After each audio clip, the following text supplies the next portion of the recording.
Hello, welcome to No Veto Video. I'm Catherine. And I'm Carson. And we're excited to have you along with us as we respond to Sweet Bean, released in 2015 and available for streaming on Netflix.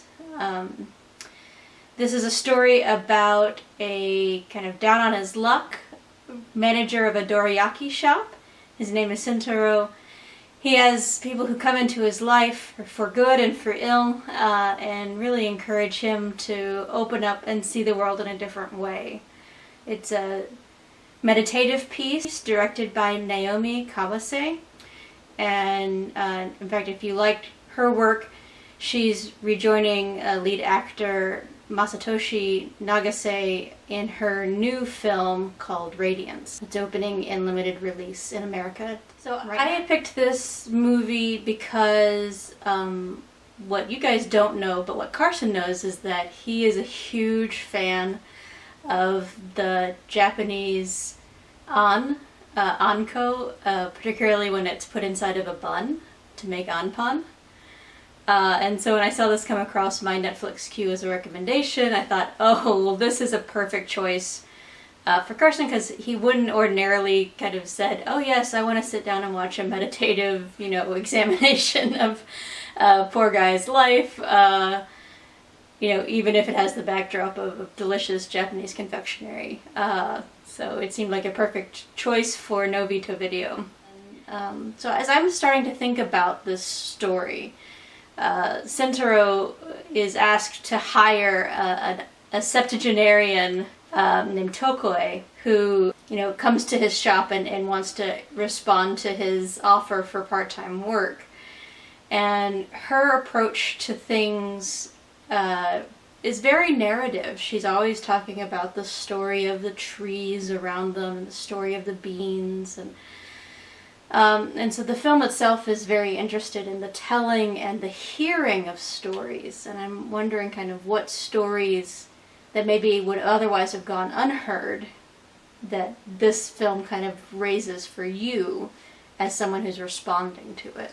Well, one thing I noticed when I watched it was it seems to be a story of 3 generations of people and a canary who were trapped by circumstances beyond their control and their attempts to escape these circumstances. So, one of the things that I was picking up right at the beginning of the film is it spends this long introductory sequence where Sentaro is going about making dorayaki for the first day, before he's hired anybody. And it starts off with him, going up to his roof to have a smoke, and then coming, very heavily down, down to the store, and it's so quiet. There's no scoring underneath of it. It's just the sound of, eggs cracking and, clogs on metal stairs and no talking either. There's no one in his life that he's able to share with his own story. And then we meet a student. There's noisy students who come to the shop, and then there's a very quiet student. And her own story is tied up with this canary, and both of them are having to stay quiet. And there's just a beautiful through line in this film, I think, especially of, people whose voices aren't heard. Freedom is a big theme in this movie. Where did you see that coming up? How did you respond? Well, keeping with the idea that Catherine mentioned about the lack of talking to anyone initially, just everyone felt isolated. For the first 5 minutes of the film, I was expecting this to be one of those art pieces where they were telling the entire story through action, so that you didn't even need to know a language or a lot of the culture. And it was actually a little jarring when someone spoke for the first time. And it's those students. It's those loud, noisy teenage students who aren't even present to where they are. They're on the phone, and they're teasing, and they're Yeah, and it's a huge jarring sort of moment where we move from this almost glacially quiet space into kind of what everyone else is doing. Well, and it wasn't entirely quiet. There would be people on the street coughing or making vocalizations, but no one was actually speaking prior to that point. Yeah. Yeah. At one point it becomes clear that Tokoe is not just an expert maker of sweet bean paste, but that she has herself been away from society, been kept at a literal lepers colony, and that sort of creates the pivotal conflict in the movie. But it again has this idea of being away and being apart that really was speaking to me as sort of the othering of the people who've had to be kept apart. At one point, the owner of the shop, who we can talk more about if you want to, comes by and says, you have to fire this old woman. She's going to jeopardize the shop. And Sentaro feels so trapped in that moment, and he goes up to the balcony and he's sort of holding on to the rails of the balcony, and they look like prison bars, which turns out to be really apt symbolism.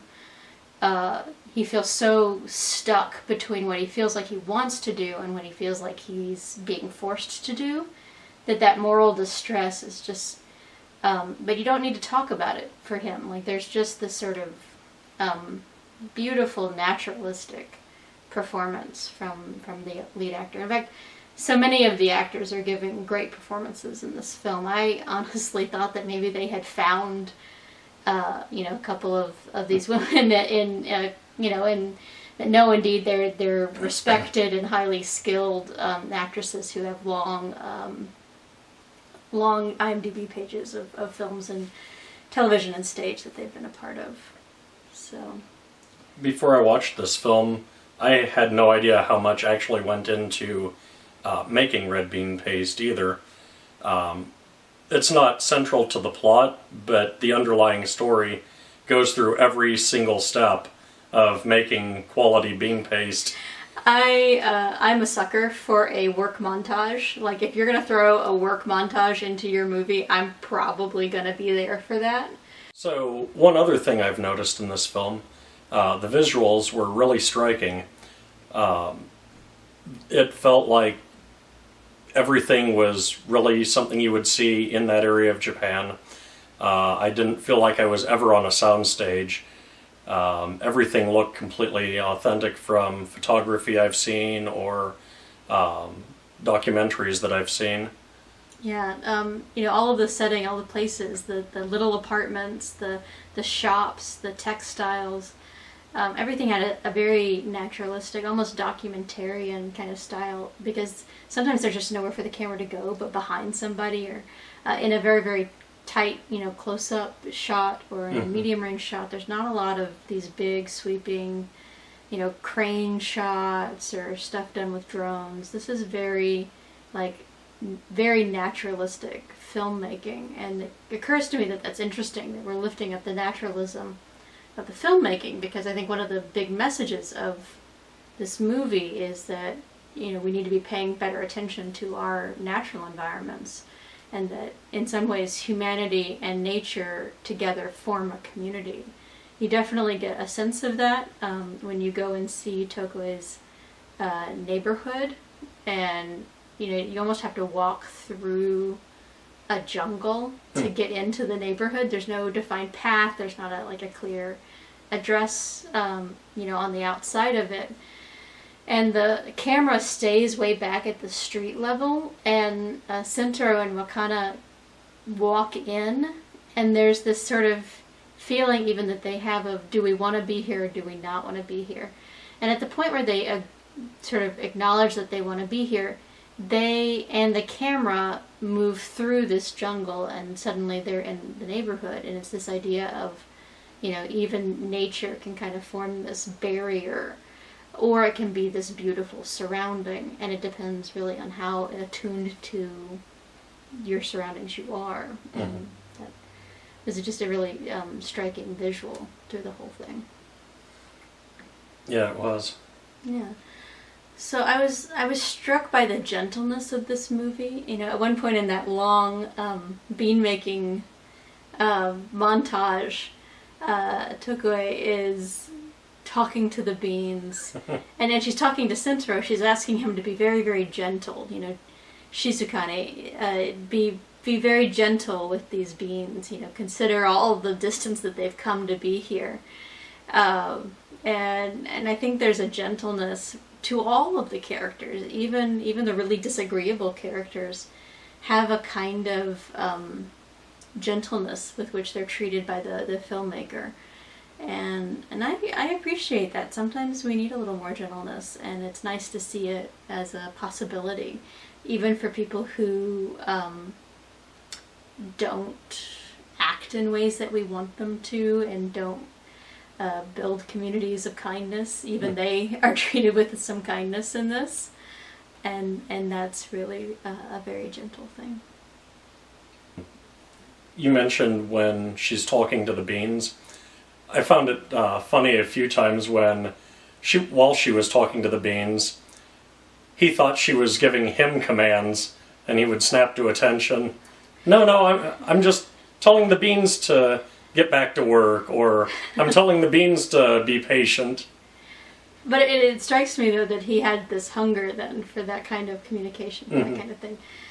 Even at the end, when he is working alone, again, you get a sense that he's not really working alone anymore, that he's found that way to be connected to other people, to be free in a way that he really hadn't.